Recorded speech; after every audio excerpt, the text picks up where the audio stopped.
The Christmas fantasy comedy film GENIE, starring Melissa McCarthy, was released just in time for Thanksgiving weekend 2023 on Peacock, NBC's streaming platform. The movie serves as an American remake of Bernard and the Genie, a 1991 British film that was similarly made for TV, or as they would say in the UK, made for telly, because why would they say even one thing normally or not embarrassing over there? In England, someone will invite you over for tea and then serve you straight up cold sausages and cooked beans. What is that about? Were you all like raised to be really content living as hostages? Because that's a wee bit mental, really, if you ask me. Ooh, that voice. The American version of this movie takes Britain's unusual and quirky way with words and dilutes it down to a grotesque, insulting, and nearly abusive state through the sheer laziness of its writing and immense corporate greed. God, when I sat down here tonight, was my goal explicitly to ruin Christmas for people? I can no longer remember, so let's lean in because the movie GENIE ruined Christmas first. This is a film that I'm glad we get to suffer through together because otherwise I would not be able to find the words to properly explain its unfair dependence on the comedic genius of Melissa McCarthy, or its terrible interpretation of classic literature that will take me 1001 nights to recover from, and the painful, half-assed writing that is twice as happiest and assiest as my attempt at understanding how to divide fractions just now. See Figure A for details. So grab your lamp or magic box or whatever and get ready to rub one out. I'm talking about a genie in today's mystical, magical, miraculous, sometimes Jesus-filled installment of Clip Breakdown.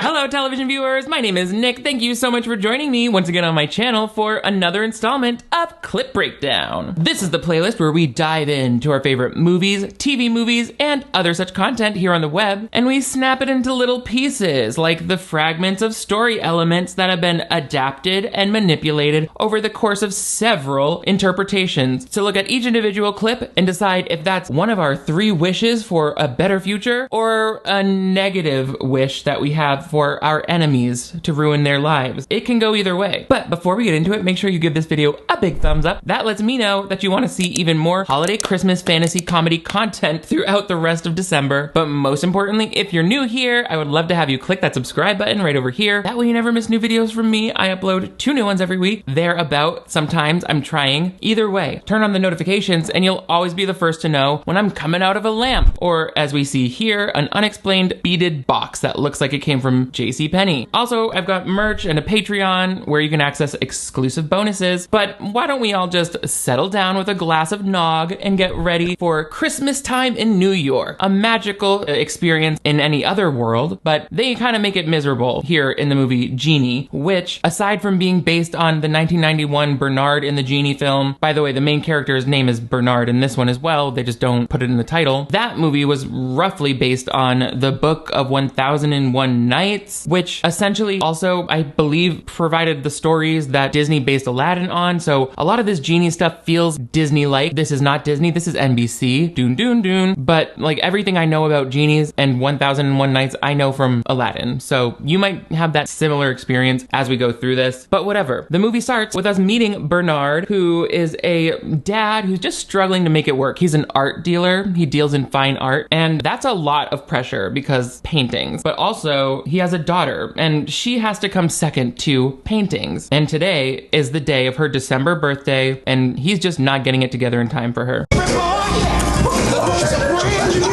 See you later.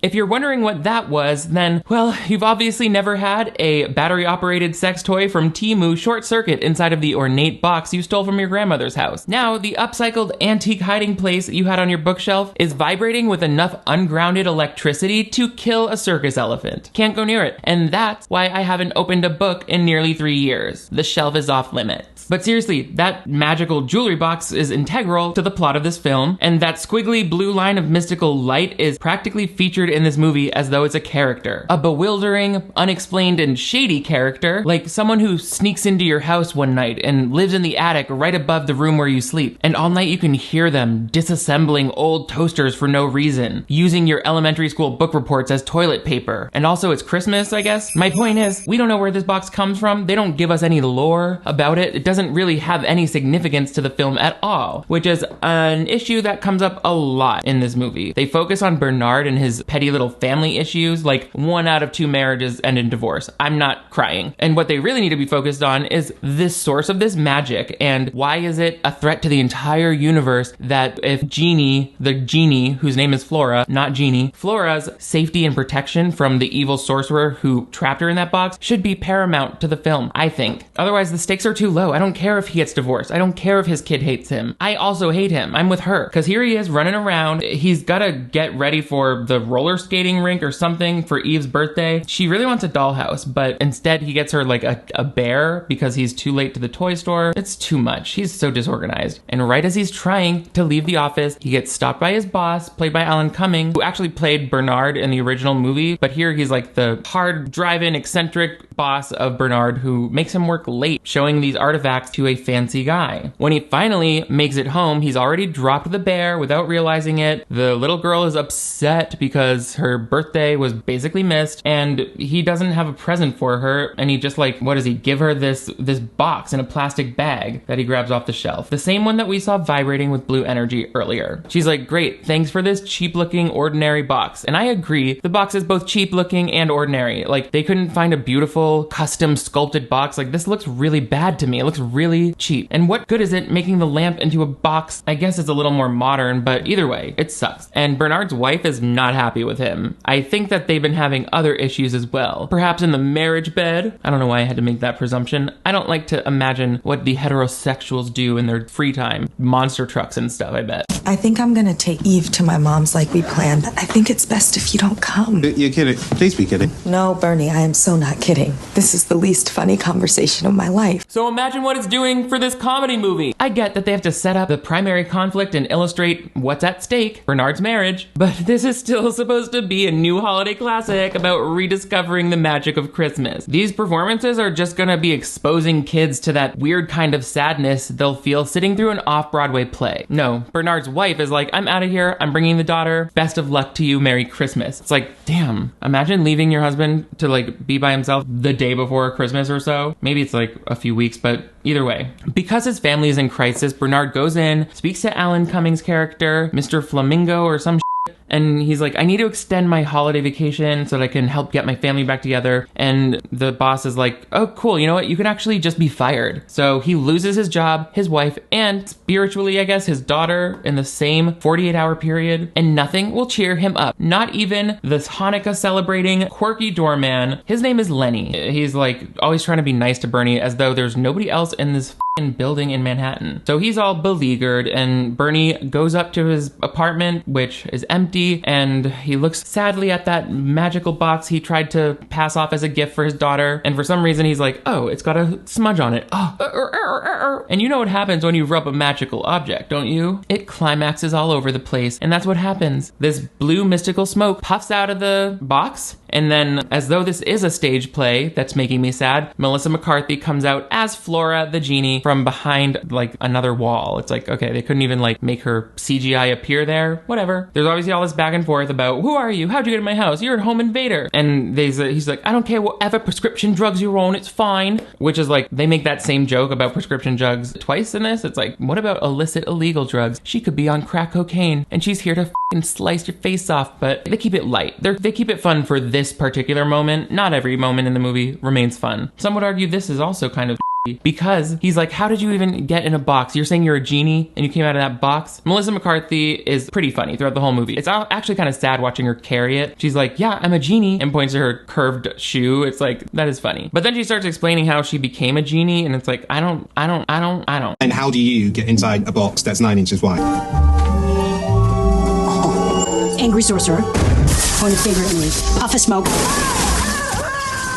Next thing I know, I'm inside the stupid box. I mean, that flashback felt a little rushed, but basically, Flora's greed and desire for riches seems to have caused a powerful entity to trap her inside that cheap-looking jewelry box, which I believe is actually symbolic for Melissa McCarthy's contractual obligation to appear in this movie, despite the low-quality script, so she could afford another penthouse in Manhattan. As someone who went to film school, I realized that everything in movies is symbolic for something else. The evil sorcerer represents universal pictures. The emotional emotionally distant dad represents how emotionally distant dads are. And all that swirling blue magical energy represents the malfunctioning dildo energy, as previously mentioned. Are you not taking notes? Because I am, there'll be a test. This explanation of how Flora came to be a genie is so wishy-washy to me, and it feels so unhelpful to the overall story. Like, evil sorcerer points his finger at me, and then I'm in a box. She doesn't even explicitly say that she was caught stealing that box, which seems to be what they're implying. It all leads me to believe that this was a full-on scene that later got cut from the movie, probably for time, and the evil sorcerer has nothing to do with the rest of the plot. I would have thought that the movie becomes about being either chased or chasing after the evil sorcerer who's like come to catch his genie, and he like is causing all of this chaos in the city, like kind of like Enchanted, the villain comes back into the real world. And like that could have also been the way they explain where this box came from. We just pan up from Bernard's life and see it sitting on the shelf. There's no explanation of, oh, a mysterious benefactor left this and he lived in Arabia or wherever we're supposed to believe Flora is from. Like when she first comes out of the box, she's like talking in a pre-English language and she uses magic to like translate herself. So she's from the past, like 2,000 years ago, they say. And that's why she doesn't, it's like a fish out of water comedy in that way. She doesn't know all of these trappings of the modern world. She gives us some funny stuff where she's like, oh, your boss is being mean. Do you want me to just cut his throat? And she's like, it's actually easier for me to do it than to not do it. So I like that. Like those were some moments that made me smile a little bit, but never laugh out loud, which is a shame. She tells Bernard like,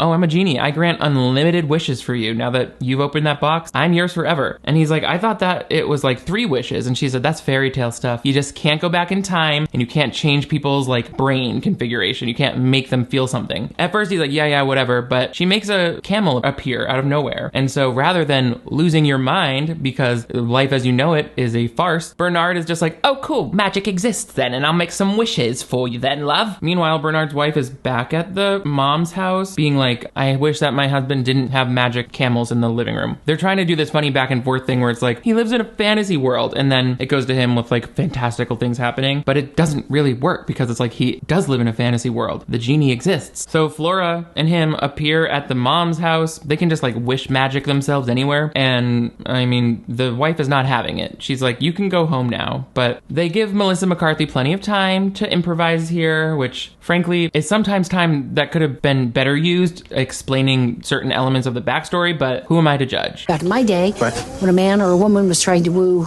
someone, mating dance. You want to keep this counterclockwise, this clockwise. Again, you go ahead and earn that paycheck, Melissa. But exactly what era of early human history is her character supposed to have lived in? It's mentioned again 2,000 years ago, so why is she wearing blue eyeshadow, medium hold styling mousse, and all that faux turquoise jewelry? I would think she should be dressed like a straight up ooga booga cave girl, not someone living in modern day Arizona. We're supposed to think that Flora is hilarious. I mean, again, she's not funny, but a lot of this just feels so overdone and predictable. Like she gets introduced to pizza for the first time and she's like, this is the best food ever. And now she's like obsessed with pizza. She hears a hip hop song and she starts white lady hip hop dancing to it. It's like, okay, we get it. You're a movie and you gotta do the movie things, but it's just like so uninspired. Apparently in New York City, this outfit that Flora's wearing looks out of place, even though it kind of doesn't. It looks a little chic, but she gets even more designer because she's like, oh, I'll just zap myself to look like a pretty Upper East Side lady. And that's when I'm like, okay, Melissa McCarthy looks good in this movie. Her hair, beautiful. Her skin, flawless. The outfits are on point. And then they go on a shopping spree. We get a whole montage of them shopping with his genie black card. All this other kind of stupid stuff happens. Like the kids are all waiting in line to see Santa. And she's like learning what Christmas is for the first time, by the way. And she's like, he's wishing for things this whole time, making his life better, at least through shopping. And he like, all the kids get what they want right when they ask for it from Santa. And it's like, no one's batting an eye at that kid like having a space shuttle all of a sudden. Where do the parents think these toys are coming from? I don't get it. It's not explained to me. Have you ever watched something so bad that it gives you diarrhea? I'm asking for a friend because intestinal health is nothing to be ashamed of. That's another reason why I'm very excited to be partnered with ColonBroom, the sponsor of today's video. video. You should already know ColonBroom is a high-quality, high-fiber dietary supplement with the main ingredient psyllium husk to help support the health of your microbiome. Psyllium husk is scientifically proven to have a benefit for intestinal problems like diarrhea or constipation, and a diet that's high in fiber like psyllium husk in ColonBroom have been shown to have a positive impact on people's blood pressure, and weight loss. Basically, psyllium husk is a soluble fiber that helps to bulk up your stool and make going to the bathroom easier. If you suffer from bloating or occasional irregularity, using ColonBroom can really help make you feel lighter and more comfortable every day. But even beyond that, there are so many ways that ColonBroom helps you get the benefits of a high fiber diet. For example, finishing my meal with a delicious strawberry flavored glass of ColonBroom really helps improve the sense of satisfaction that I have after meals so that my body knows when I've had enough. That kind of thing is super helpful for people who want to maintain a healthy body weight. But most importantly, I'm helping to feed the good bacteria in my gut. Everybody by now knows that the gut is a second brain to the body. Your whole microbiome is going to benefit from getting a high fiber diet, and ColonBroom is the easiest way I found to be consistent with that. You just put a scoop into some water, even cold water, and then stir it up, and within seconds, I have a cute little beverage to sip on that I know is helping to support my overall health goals. Getting prebiotic fiber in has never been this easy for me because it's never been fun or delicious, but 95% psyllium husk, you would never know it's in there. It's even sugar-free. The sweetener is natural plant-based stevia, and thousands of customers have reviewed ColonBroom, letting them know how satisfied they are with this product, which was blended right here in the USA. So it's also very giftable to the health-minded person on your list. The high fiber content in ColonBroom could help you maintain cardiovascular health when you pair it with other interventions like exercise and overall healthy diet. The fiber in ColonBroom would also play a role in managing blood glucose levels and so many other bodily functions that we just want to be working right, which is another great holiday gift to yourself. So join ColonBroom for their biggest sale of the year and get 6 months worth of ColonBroom for 65% off. You do not want to miss out on this limited time offer. Use code DiRamio10 to get an additional 10% off your order. Click the link in the description below and get your discounted batch of ColonBroom while there's still some in stock, sweetheart. Thank you so much, ColonBroom, for being a healthy part of my daily activities and for sponsoring today's video. She also loves hot cocoa just as much as she loves pizza, so it's like, pick a food to love, pick a food to love. And because she's lived so long through human history, apparently she's been out of the box several times before, and that's how she knows certain historical figures. Originally, it was meant to celebrate the birth of this guy. He's called Jesus Christ. Jesus? Are you talking about Mary's kid? I knew him. What did he do to get so famous? We turned out to be the son of God. And you turned out to be a real son of a Bernard, cramming your Christian agenda into this family film about pagan wish sorcery that just happens to be set against the backdrop of modern day Christmas, which consists of mostly pagan traditions anyway. If Jesus is the Son of God, then why is there not one instance in the whole Bible of him using the word daddy? Exactly. Christmas movie Christmas is not about Jesus Christ. It's about baking cookies and copious amounts of string lights. So stop waving your religious doctrine in my face like it's Santa's sweaty It's like I never even picked up that solid red holiday cup from Starbucks and risked my life bravely fighting in the war on Christmas. Do you know how many elves I slaughtered up there? I can still see their faces in my sleep, the way their blood smells of peppermint. Flora here is like, oh, Mary's kid Jesus? What did he do to get famous? Well, he was publicly executed for blasphemy by the Roman governor of Judea. His name was Pontius Pilate, and he totally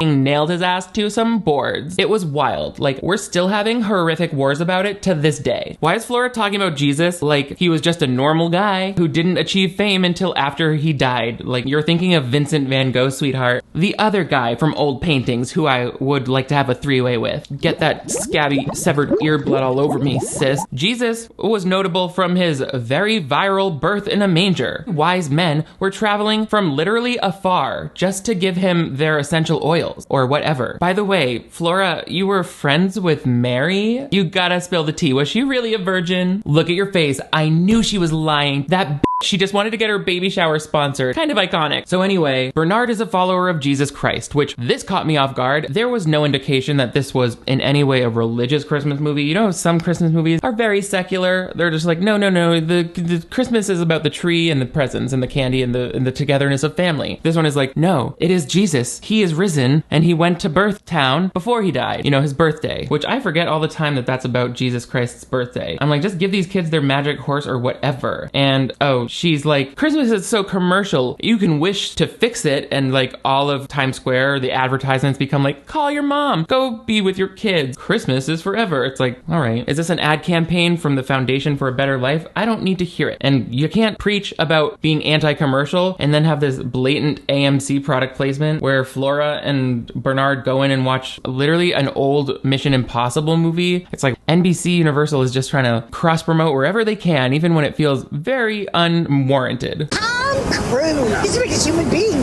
I've ever seen. He would take that enormous foot and just crunch me with it. What if he wanted to use those enormous juicy lips to kiss me? Tom Cruise is definitely just normal size. Oh great, here's more religious propaganda, this time from the Church of Scientology. You just know some brainwashed executive producer out in Hollywood was earning extra space points for adding these lines that make Tom Cruise feel like he's average height, when we know the paparazzi won't catch him in a pair of shoes that don't add a cool 2 inches to his stature. That's not a ginormous foot that's going to crunch ya, Flora. It's just a pair of clunky elevator boots that allow him to be photographed next to Gwyneth Paltrow. Good to know that you have a stomping fetish though. We'll keep that in mind. I'm not saying it's a bad thing that Tom Cruise is 5 feet 7 inches tall, but it does feel strange for a movie to dance around something that the actor is well known for being self-conscious about. They're like, oh no, Tom Cruise may look on screen like a huge, tall giant, but he's actually just your normal, everyday height for a man in the 1950s, and he practices a normal, welcoming, non-cult-like religion. And of course, he has 20-something young men living naked inside of his pool house.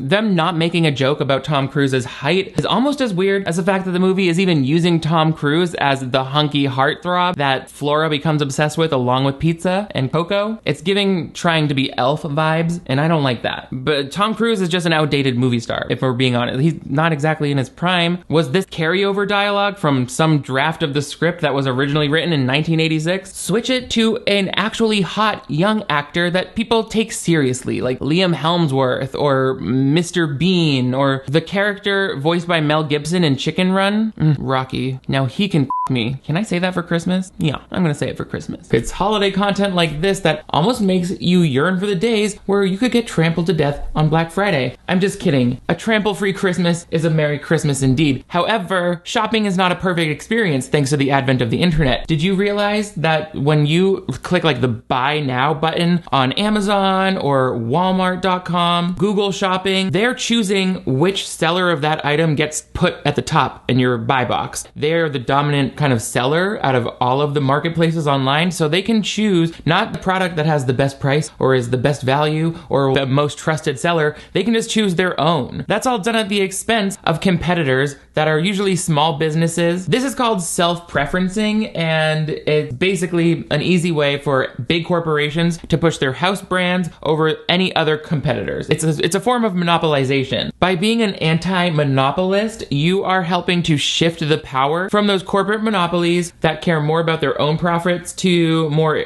like inclusive opportunities that also help highlight small businesses so that the workers there and people in general can thrive together. You want to take action on this anti-monopoly work with me, then let the FTC know that to you, challenging monopolies matters. Sure, your vote at the ballot box may not mean much anymore thanks to the Electoral College and gerrymandering, but you know what vote really makes them listen? Your dollar bill. So just keep that in mind the next time you're shopping. Back at the apartment, Flora meets Lenny, and they seem to have a spark right off the bat. They like to talk about pizza, and that's as developed as Lenny's character gets. Flora is so funny. She doesn't know anything except for the things that she does know. For example, they wouldn't have had shampoo 2,000 years ago, so I don't understand why she knows to wash her hair, but chooses to do it in the toilet. Like, what? He has like a fancy car. They go to meet the daughter at school, and the wife is like, you know what? We hate you, but you can come out to ice cream with us. Dad, you want to get ice cream? Yeah, why not?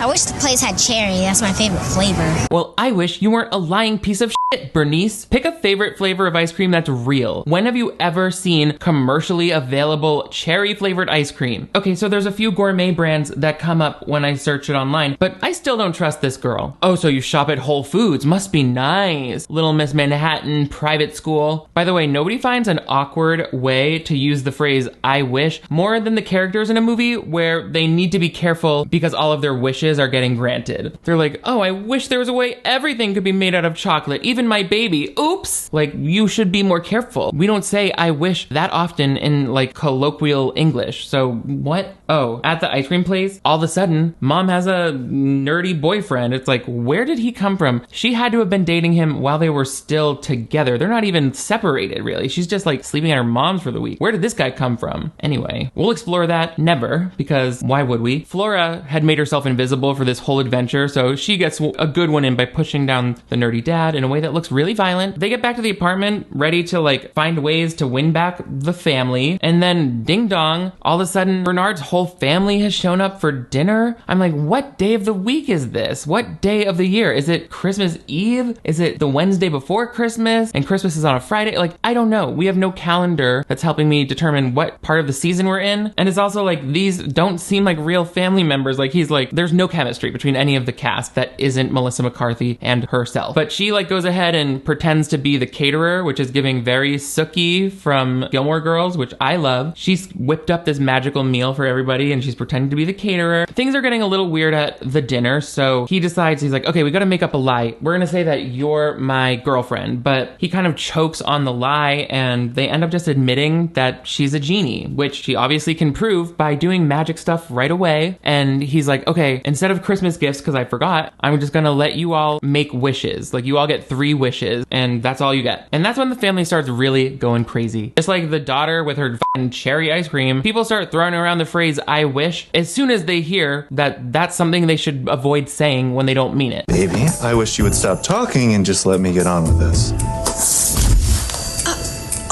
Marvin, I wish you would just go to hell. What the fuck is with this family? Any other day of the year, she would have just said go to hell. But as soon as a magic genie tells her to be careful about wishing for things, she starts Britishly throwing I wish into the argument like she's from Downton Abbey. Oh, Peter, you make me so mad sometimes that I do wish your penis was in a blender. Like, come on, babe. You know what you're doing at this point. You just sent your husband to hell and you seem fine with it. I guess I wish he'd come back from hell. What was it like? Very hot down there. And how does the devil look like? Well, you kind of look like Ricky Gervais. All right, stop. That wasn't the devil, sir. That was just actual Ricky Gervais. There's a special place in hell for people who are rude to restaurant workers, where they have to spend eternity as his waiter during a busy brunch service. The verbal abuse, diabolical. Again, this movie is really weirding me out with all of its biblical interpretations. Jesus really did all those magic tricks. Both God and Satan exist, and they're always pulling pranks on each other. Hell is a fiery underworld of pain. Like, how is that fun for kids? If this guy just got dragged to hell and back, shouldn't his hair be white with shock from seeing a pitchfork butthole demon and swimming in a river of pus? Thanks to this movie, these are the theological questions I now have to answer for my children this holiday season. Okay, they're not technically my children, but I did lure them here to feed them to a vampire that I'm dating. I think it shows him that I'm willing to make sacrifices for the relationship.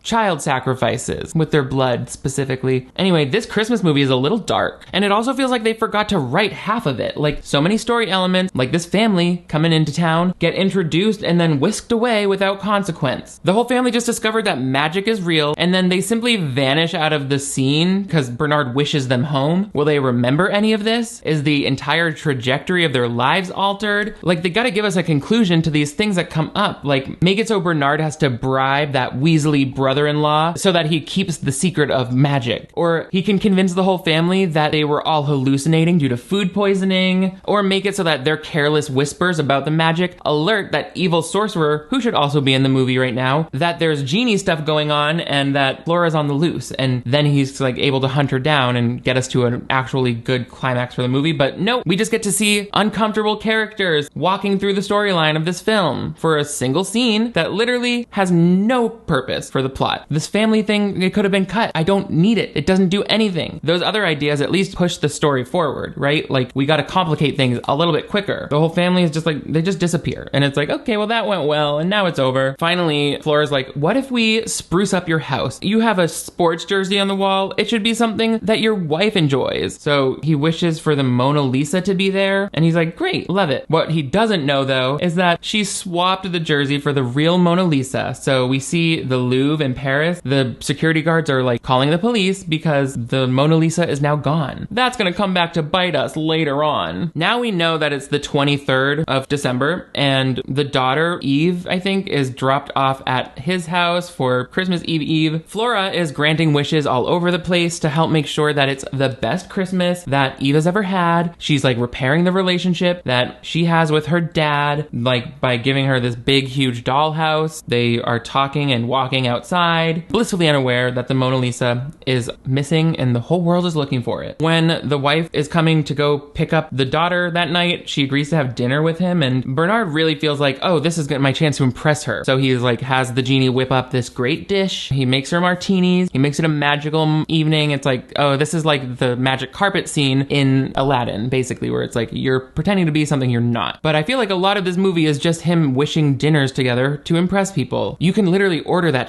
in New York City. You can have Whole Foods deliver a full fucking turkey like that. But whatever. There's only one word to describe this evening, and we're gonna hear the wife say it a lot. That is actually pretty magical. Seems as though magically us taking time apart has been the making of you two.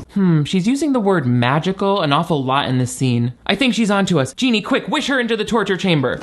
At first I was like, okay, I guess that's a word one might use to describe a sudden fireworks display, and it's a cute double entendre. But then she's talking about the daughter, and she's like, by some mystical, magical, divine miracle, our young daughter actually wants to spend time with your dumbass. Which, like, I mean, she fucking hated you, if you heard the way she was talking about you yesterday. So you must literally have a magical genie granting you wishes for that girl to like you. Like, okay, I get it, I hear you. I need to spend less time working hard as an art dealer and more time taking our daughter out to ice cream in the middle of the afternoon on a weekday. And that's what brings me to the conclusion that all of this man's problems could have been solved with just one carefully worded wish at the beginning. The wish for independent wealth. Genie, I wish for $1 billion trust fund, plus a high-interest savings account, and an airtight investment portfolio, all managed by the world's most responsible financial advisor, therefore guaranteeing every member of my family a lifetime of passive income for the next 3 generations. Voila, Merry Christmas. You're not working too hard, and you can go ride horses with your daughter in Central Park or whatever the But no, this idiot wished for the original Mona Lisa to be wished into his house, and then didn't hear the news about the Mona Lisa going missing in the real world, despite him working directly in the field of rare art. Okay. Anyway, we get a little bit of a disappointment when the wife is like, cool fireworks. So anyway, let's talk about our divorce proceedings. I'm really horny for that guy with glasses, and that's heartbreaking. Also, Flora is like, oh, but I lit a fire for you in the bedroom, and it's like, we don't have a fireplace. She's like, well, I wished a chimney in there and stuff. But apparently she did not, because the room catches on fire. Just after Flora goes to the movies to see Top Gun, I'm like, why is Top Gun playing in a movie theater in 2023? Why is Tom Cruise always playing in New York? But she loves Tom Cruise or whatever, so the fire department has to come and put out the fire she caused, and that's when things go south. The Mona Lisa's missing, ain't it? Give it to me, Mr. Thomas Cruise Control. Wow, Barney, been a busy night, huh? Yeah, it sure has.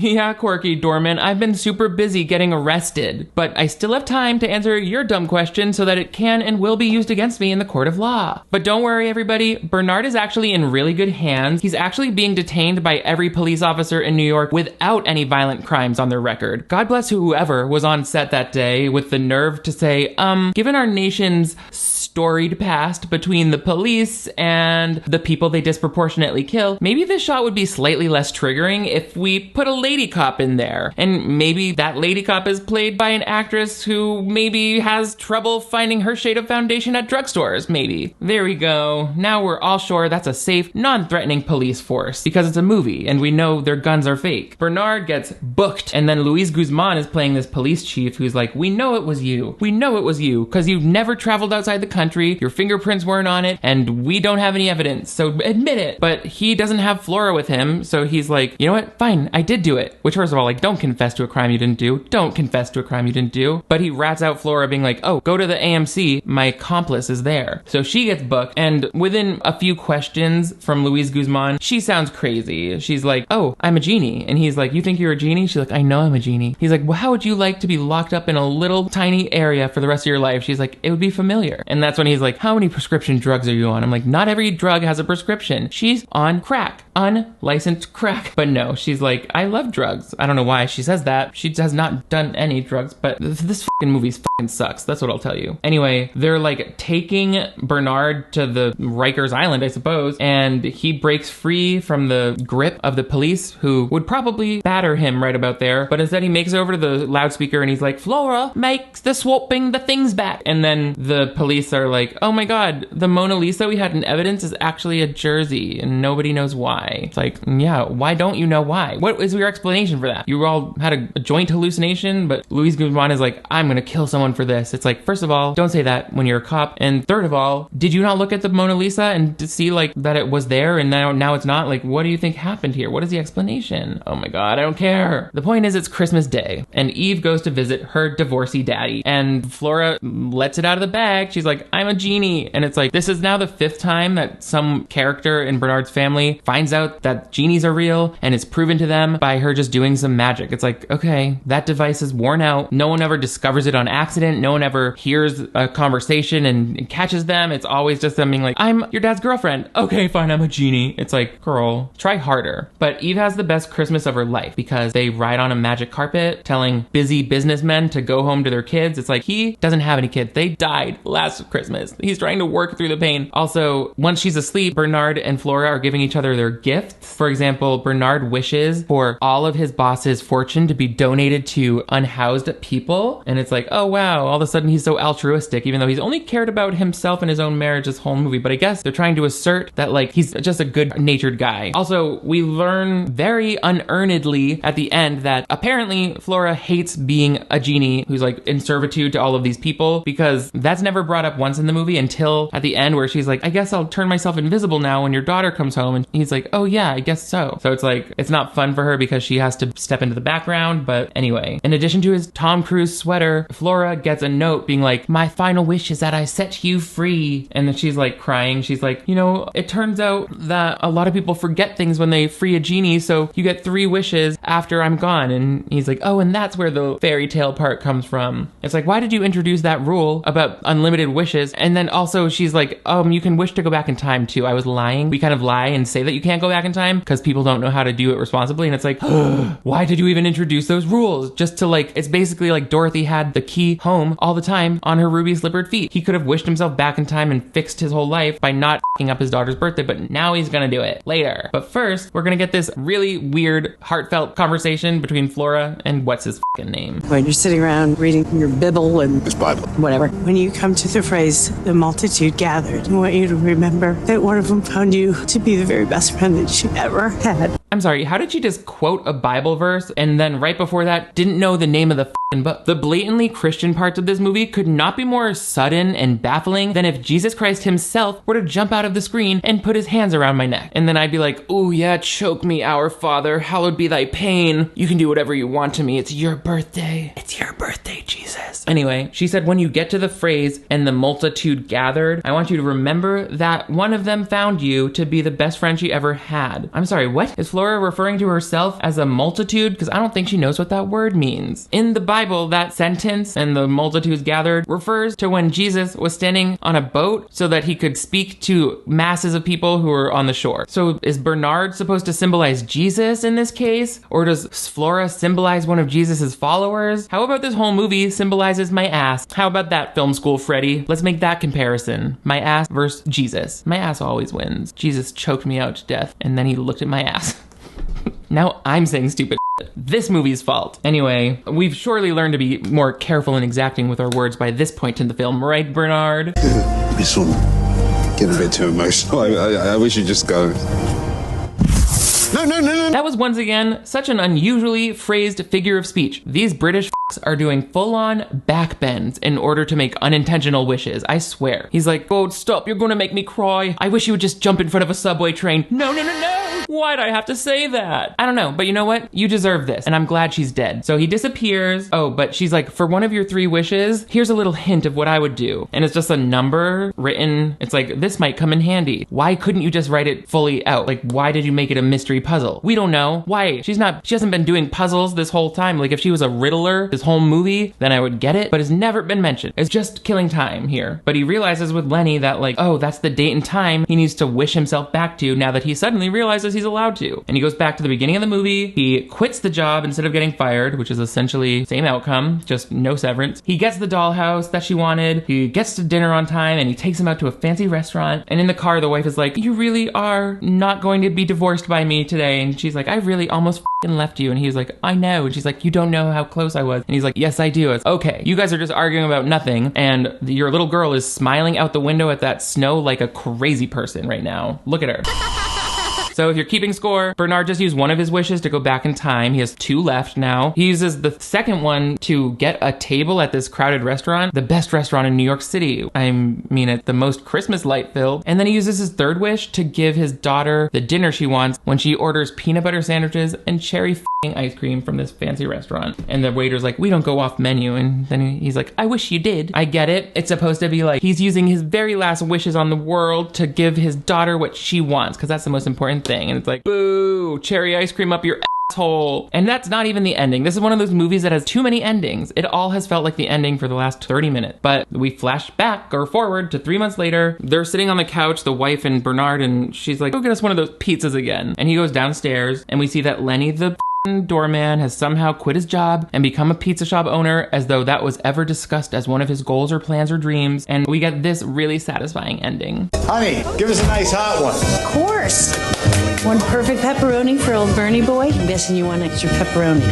Please. Your wish is my command. Okay, well, that was like the one time he didn't weirdly use the word wish, so I don't know what the you're talking about. He wanted you to get hit by a train in the subway, you pizza wench. Anyway, I thought the whole point of her being set free was so that she didn't have to take commands anymore. But she just volunteered herself for a pepperoni command. And right before that, her boyfriend yelled out another abrupt command. Honey, give us a nice hot one. That means she's supposed to enter the room and take a dump in front of the customers, which is essentially what this movie did to me. It took a dump in my house, and now it's there, and I watched it, and now I can't forget it. And you can't either, because it's Merry Christmas time. What did you think of GENIE? I mean, Melissa McCarthy, as funny as she is, this script just did not give her a good enough platform to make a bridesmaid type comedy that she can star in that's as funny as she is. And it was just all overall so formulaic, underdeveloped. The plot went nowhere. It ended nowhere. It ended too many times. There's nothing good about it. The acting sucked outside of Melissa. It's just too much. It ruined my whole life for a whole 2 days. And now I have to go and eat Nerds ropes until I feel better. I do it for you. Let me know what you thought of GENIE below. Did you see the British film that it was based off of? Are you British and did I insult you in this video? I'm sorry. Let me know in the comments below. Also, give this video a big thumbs up if you want to see even more Christmas time specials this December. But most importantly, if you're new to my channel, make sure you remember to click that subscribe button as a Christmas gift to me, sir. Also, turn on that notification bell icon and you'll always be the first to know when I'm magic carpeting right up your ass with some cherry ice cream, right up your ass with some cherry ice cream. I'm vulgar today. Also, I've got merch available and a Patreon where you can access exclusive bonus episodes, virtual watch parties. You guys are all the greatest. I wish I could thank you for coming to this thing. See, doesn't fit. Still said it. You guys are all the greatest. I will see you next time.